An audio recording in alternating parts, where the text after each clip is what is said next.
momento muito importante da história da humanidade, né? Porque as placas tectônicas da geopolítica estão se mexendo aí e tá difícil entender como é que as coisas vão ficar. Como é que o senhor vê o Brasil nesse cenário internacional, nesse cenário de desdolarização, de aparente fim da unipolaridade? Como é que o senhor enxerga tudo isso, o destino do Brasil, os rumos que a gente deve tomar nessa nova conjuntura? Vamos partir da sua expressão, destino, tá certo? O que é que compõe a vida das nações? Dois elementos: o destino e a escolha. O que é o destino? É aquilo que você não pode mudar. O Brasil não pode mudar a sua geografia, tá certo? A geografia do Brasil é essa, isso é parte do destino.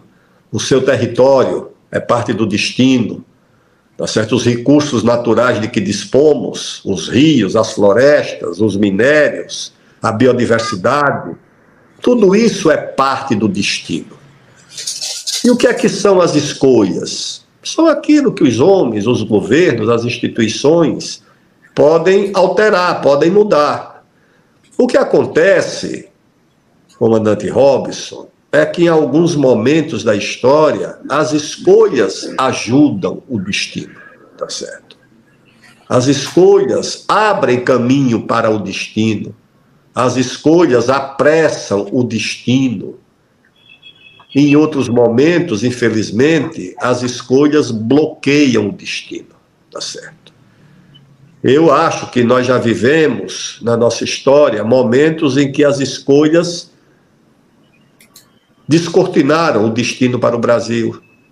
Foi o momento da independência, tá certo? A Revolução de 30, momentos do governo Vargas, mesmo dos governos militares, em alguns momentos, do ponto de vista do desenvolvimento, da infraestrutura, do governo Juscelino Kubitschek, tá certo? Eu encontrei um pioneiro lá no meio da selva, na Amazônia, já com 90 e tantos anos, já acamado, sem mobilidade, e ele me fez uma pergunta. Ele disse: o senhor sabe por que eu estou aqui? Eu disse: não, por que o senhor está aqui? Ele disse: por causa do Juscelino. Eu disse: mas por que o Juscelino? Ele diz: o Juscelino fez a Belém Brasília, e com a Belém Brasília eu cheguei até Imperatriz. Ele diz: e depois da Belém Brasília foi feita a Transamazônica, e com a Transamazônica eu cheguei até aqui. Ele diz: sem a Belém Brasília, sem o Juscelino, eu não teria chegado até aqui. E acho que hoje, infelizmente, as escolhas bloqueiam o nosso destino, tá certo? Infelizmente é o que acontece. O destino se mantém, como a promessa se mantém. Por quê? Porque o destino sobrevive sem as escolhas, tá certo? Eu vejo o caso do Mato Grosso. Por que é que eu estava falando do Mato Grosso? Veja só. Eu conversei com pesquisadores do IPEA sobre isso, porque me surpreendeu que o Mato Grosso, nos últimos 20 anos, enquanto as exportações de São Paulo cresceram 5%, as exportações do Mato Grosso cresceram 139%. O Mato Grosso foi responsável sozinho por 45% do saldo da balança comercial do Brasil nos últimos 3 meses. Nos últimos 3 meses. Há municípios no Mato Grosso que sozinho, um município de 30 mil habitantes, exportou 1 bilhão e 700 milhões de dólares. Município de 30 mil habitantes exportou 1 bilhão e 300 milhões de dólares. Estou falando de municípios que eu visitei. Aí você para em Sinop, você vê uma planta industrial gigantesca, eu pergunto o que é aquilo. Não, aquilo ali é uma destilaria de álcool. Quem sabe que o Mato Grosso tem algumas gigantescas destilarias de álcool. Essa que eu vi em Sinop, ela usa diariamente 105 mil sacas de milho. 105 mil sacas de milho por dia, senhoras e senhores. E o subproduto, ou seja, quando se retira o álcool do milho, o subproduto é um farelo riquíssimo em proteína, 4 vezes mais rico em proteína do que o próprio milho. Excelente para a alimentação dos animais, do gado, do frango, do suíno. Essa é uma maravilha que o Mato Grosso tem. Aí você para em outra cidade, não sei se foi em Lucas ou Nova Mutum, aí diz, não, aquilo ali é uma granja, uma planta, onde se produz, comandante, 4,5 milhões de ovos por dia. Significa que ali tem mais de 5 milhões de galinhas, produzindo 4,5 milhões de ovos por dia, que saem embalados, vão para o Brasil inteiro e vão para a exportação também. Tudo isso sem infraestrutura, bloqueada a Ferrogrão. Agora, o que é que diz alguns trabalhos do IPEA, o que dizem alguns trabalhos do IPEA?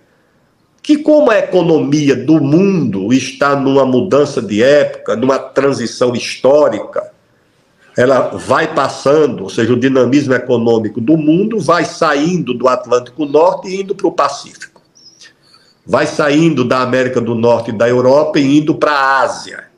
Segundo projeções de consultorias internacionais, nos próximos anos, as 5 maiores economias do mundo serão a primeira a da China, a segunda a da Índia, a terceira a dos Estados Unidos, a quarta a da Indonésia e a quinta, se Deus nos ajudar e não nos atrapalharem tanto, a do Brasil. Tá certo? Essas serão as 5 maiores economias do mundo. 3 delas na Ásia, inclusive as 2 primeiras. Uma na América do Sul, que seria a nossa, uma na América do Norte, dos Estados Unidos, e nenhuma na Europa Ocidental. E o que é que acontece? O que acontece é que a transição da economia do mundo para o Pacífico vai também empurrando a economia brasileira para o Pacífico. Não tem jeito. E quais são os estados que estão mais próximos do Pacífico? São esses: Mato Grosso do Sul, Mato Grosso, Rondônia, cujas exportações aumentaram nos últimos 20 anos 200 e tantos por cento, a do Pará mais de 100%, a do Acre mais de 100%, e o outro estado integrador, que esse trabalho do IPEA chama de estados integradores, porque vão integrando o Brasil com a economia do futuro, que não é mais do futuro, é do presente, que é a do Pacífico e a da Ásia. Os portos mais importantes para o Brasil no futuro não serão mais os portos do Atlântico, vão ser os portos do Pacífico. O caminho do Brasil é integrar a sua logística e a sua infraestrutura com o Pacífico. Tem estudos, inclusive, trabalhos do IPEA sobre isso, inclusive integrando aquele canal que liga a bacia do Amazonas com a bacia do Orinoco, que é o canal do Cassiquiare, que foi estudado pelo Departamento de Engenharia do Exército Americano, ainda durante a Segunda Guerra. Esse canal que liga o Rio Negro ao Rio Orinoco. E depois as rodovias ou as ferrovias que podem ligar o Brasil ao Pacífico, tanto ali pelo Chile como pelo Peru. Então, é essa a situação que me faz olhar para o Brasil com otimismo, desde que o país se encontre com o seu destino, que as escolhas deixem de bloquear o destino como tem acontecido, por diversas razões. Tá certo? E converte o Brasil o quê?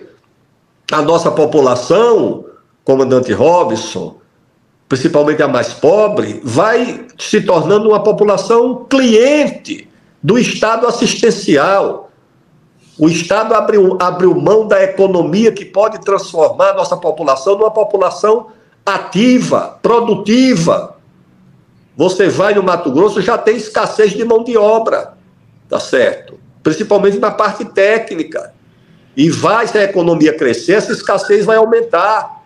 Então é o seguinte, é preciso que o país ligue a sua energia num projeto de desenvolvimento e de crescimento. Eu acho que não é a preocupação desse governo, sinceramente não. É uma retórica, de certa forma, terceiro-mundista em política externa, mas na prática uma política de concessão, de cedência, tá certo, aos interesses neocoloniais na Amazônia. A troco de quê? Não se sabe.